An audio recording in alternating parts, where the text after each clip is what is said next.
Hello မင်္ဂလာပါမိဘတိုင်းကတာသမီတွေကိုဒန်းတူညီတူချစ်ခင်ပြီးတော့တာသမီအလုပ်တွေကိုပဲလောက်ကင်ပေးပြီးတော့ပြုစုကြပါတယ်တာသမီတွေဘယ်လောက်ဆိုတာသမီတွေအတွက်ဘယ်လောက်ပဲပြဿနာတွေရင်ဆိုင်ရမညီကိုအားလုံးကိုဖြည့်ရှင်းပေးတာတာသမီတွေရဲ့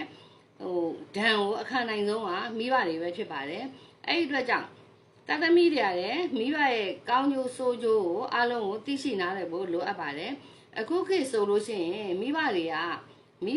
တာသမီတွေအတွက်ဆိုလို့ရှိရင်ထပ်ပြီးတော့တီးခံခွင့်လွန်နိုင်မှနော်နားလည်နိုင်မှမိဘနဲ့တာသမီဆိုတာအတူရှိမှဖြစ်ပါတယ်မိဘတွေဒီတာသမီကိုဆက်ဆံတဲ့အခါမှာမိဘလိုရောမောင်နှမလိုရောတငယ်ချင်းလိုရောနော်အဲ့လိုပွင့်လင်းရင်းနှီးဆက်ဆံပေးထားမယ်ဆိုရင်တာသမီတွေကမိဘနားမှာအမြဲရှိနေမယ်အဝေးကိုလည်းရောက်သွားကြမှာမဟုတ်ပါဘူးနော်မဟုတ်ပါဘူးအမြဲတမ်းမိဘကနေပြီးတော့တာသမီပေါ်မှာနားလည်မှုတွေမပေးဘူးလူငယ်ကဏ္ဍလူငယ်အတိုင်းပဲလေဆိုပြီးတော့ခွင့်လွှတ်မှုတွေမရှိဘဲနဲ့နေ့စဉ်နဲ့အမျှ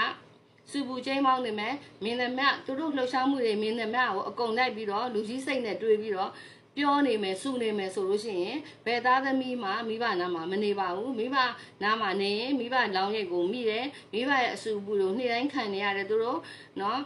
စိတ်တွေညစ်တယ်နားတွေညည်းတယ်နော်အဲ့တော့ကလေးတွေကသူတို့လမ်းသူတို့ဖောက်ပြီးတော့သူတို့သူတို့ရှောက်ရှင်တဲ့လမ်းကိုသူတို့အောင်မြင်အောင်ရှောက်မယ်သူတို့လမ်းတွေဖောက်မယ်ကိုယ့်အလုပ်ကိုကိုယ်လုပ်မယ်တီးခြားနေမယ်နားရေးပါရေးသူတို့တငယ်ချင်းတွေနဲ့စုပြီးတော့နေမယ်အဲ့လိုပုံစံမျိုးတွေလောက်လာတဲ့အခါကျတော့တာသမီနဲ့မိဘကဝေးကွာသွားကြမှာဖြစ်ပါတယ်ဝေးကွာသွားမှာဖြစ်ပါတယ်အဲ့ဒီအတွက်ကြောင့်မိဘတွေကတာသမီတွေကိုဆက်ပြီးတော့ပဲသိခံရမယ်နားလည်ရမယ်ခွင့်လွှတ်ရမယ်အရာတိုင်းဟာတာသမီအတွက်ပဲဆိုပြီးတော့ကိုစဉ်းစားထားပြီဆိုလို့ရှိရင်အရင်တုန်းတစ်ချိန်တုန်းကဆိုခလေးတွေငယ်တုန်းကဆိုရင်မိဘတွေကရှေ့တန်းမှနေရတယ်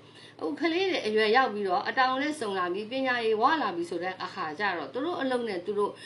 စဉ်းစားတွေးခေါ်ပြီးနဲ့သူတို့လောက်လာပြီးဆိုရင်မိဘတွေကအနောက်တန်းမှာရောက်ရှိသွားတယ်နော်အနောက်တန်းမှာပဲစိတ်အေးချမ်းသာစွာနဲ့ပဲအေးဆေးနေပြီးတော့တာသမီလိုအပ်ချက်ကလေးတွေကိုလိုက်ပဲဖြည့်ဆည်းပေးတာကောင်းပါတယ်အရာမှာဝင်ပြီးတော့ဆွတ်ဖက်မယ်ပြောဆိုမယ်ဆိုရင်သူတို့လက်မခံတဲ့အခါကျတော့ကိုယ်နဲ့ဝေးတဲ့နေရာကိုရောက်သွားမှာဖြစ်ပါတယ်